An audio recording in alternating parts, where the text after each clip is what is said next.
what is your opinion about itong mga dapat na responsableng mag-feed ng tamang impormasyon sa Pangulo, mali pa yung feed na impormasyon? Dapat ba sipahin sa pwesto, attorney? 100% kailangan, no?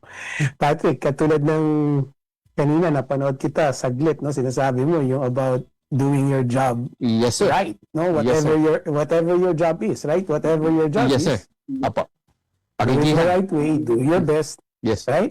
Yes, sir. Ganyan talaga yung dapat, no? So, in this particular instance, itong nangyari is a mishandling of information, no? Information dissemination coming from the government, coming from the Marcos administration. Now, pwedeng ang may kasalanan yung nag-feed ng info kay Pangulong Marcos, or I would say responsible din si Pangulong Marcos dito kasi very basic, Patrick, very basic lang to in political communications, diba? Yes.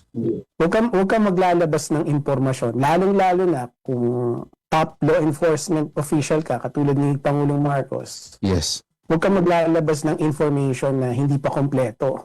Tama po. Right? Hindi pa verified lahat. Now, I can understand kung halimbawa media, journalist, syempre, meron kayong competition, you are trying to outscoop one another in Yes, sir.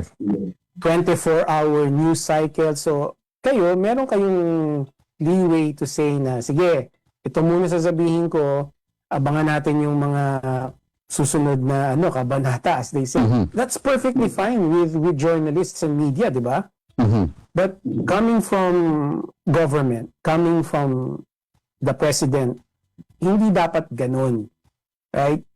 Ang gobyerno dapat nagsasabi lang ng impormasyon kung kompleto na. Kung veripikado na lahat. Because everybody is relying on government Even media, di ba? Even kayo, you are relying on information provided by government. So, yes, itong nangyari ngayon, sa totoo lang, pwedeng kasalanan ng mga staff niya, kasalanan ng media staff niya, or maybe kasalanan din niya. Kasi he should have known better, di ba? Na hindi pa dapat nilabas yung impormasyon na gano'n. Nakulang pa. Hindi pa sigurado lahat. In fact, that was, yun ang nakasulat sa post niya, sa Facebook post niya, di ba? We will provide you with information as they develop.